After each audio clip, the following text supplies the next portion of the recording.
नमस्कार दोस्तों, daily news India 1.0 में आपका बहुत बहुत स्वागत है। मैन्युफैक्चरिंग में भारत की गाड़ी छूट चुकी है साहब, अच्छी खासी छूट गई। हाल ऐसा हो गया कि भारत ही नहीं, बाकी देशों की गाड़ी भी छूट गई। दुनिया में जितने भी देश महान बने हैं, अमेरिका हो, यूरोप के कुछ कई देश हों, जैसे ब्रिटेन, फ्रांस, जर्मनी, इटली, या फिर एशिया के अंदर जापान, कोरिया, चाइना, ये सब वो देश थे जिनका आधार मैन्युफैक्चरिंग था। और मैन्युफैक्चरिंग कि ये लोग जाइंट बने और वहां से पैसे कमाए और अपनी अर्थव्यवस्थाओं को महान अर्थव्यवस्था बनाया। लेकिन भारत कभी भी एक मैन्युफैक्चरिंग इकोनॉमी नहीं बन पाया। बहुत ट्राई किया, पहले भी कई दशक पहले से ट्राई होता रहा कि भारत में फैक्ट्रियां खुले, लेकिन नहीं खुल पाई। धीरे धीरे भारत एक ट्रेडिंग नेशन में बदलता गया और आईटी आ गया, तब तो बिल्कुल ही मैन्युफैक्चरिंग खत्म हो गई। इस बीच चाइना एक लंबी दूरी पर चल रहा था और पूरी दुनिया का करीब करीब 40% मैन्युफैक्चरिंग फैक्ट्रीज अब चाइना में स्थापित हो चुका है। बड़े बड़े फाइनेंशियल एक्सपर्ट्स कहते हैं कि मैन्युफैक्चरिंग में भारी भारत की जो गाड़ी है छूट चुकी है। अब चाइना को पकड़ नहीं सकते। अब सदियों तक हम चीन के बराबर नहीं आ सकते। सदियों आगे हो चुका है हमसे। वो जिस मैन्युफैक्चरिंग के स्तर पर काम कर रहा है, वो टेक्नोलॉजी में जिस स्तर पर काम कर रहा है, दूसरा वहां तक पहुंच नहीं पाएगा।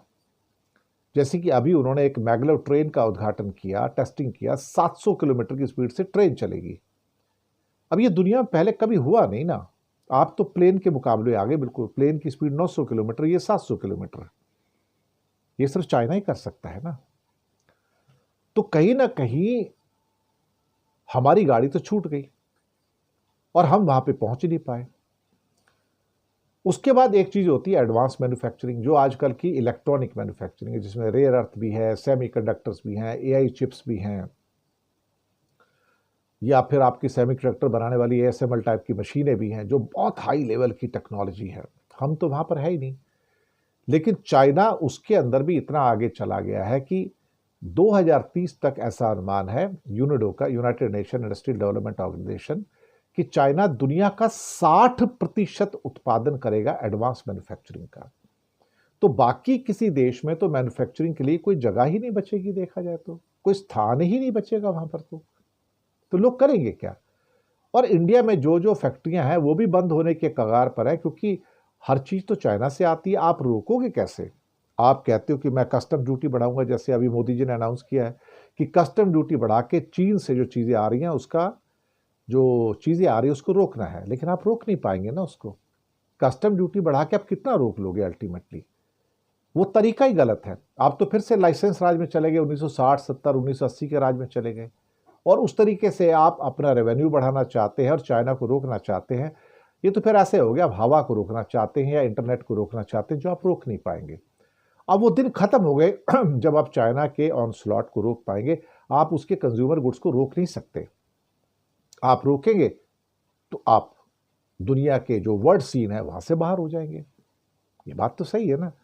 आज की डेट में किसी को रोकना आसान काम नहीं है। आप नहीं रोक पाएंगे। डब्ल्यूटीओ में आप जाओगे, आप डब्ल्यूटीओ के सिग्नेटरी हो, आप रोक ही नहीं सकते ना। या तो आप कहो मैं डब्ल्यूटीओ में हुई नहीं, मैं छोड़ रहा हूं और मैं चाइना का विरोध करता हूं। तो फिर चाइना 4 चीजें क्यों बंद करेगा? बाकी 40 चीजें वो भी बंद कर देगा। फिर आप भिखारी बन जाओगे उसके बाद में। तो मैन्युफैक्चरिंग में भारत की गाड़ी छूट चुकी है। हमने अपनी ट्रेन मिस कर दी है।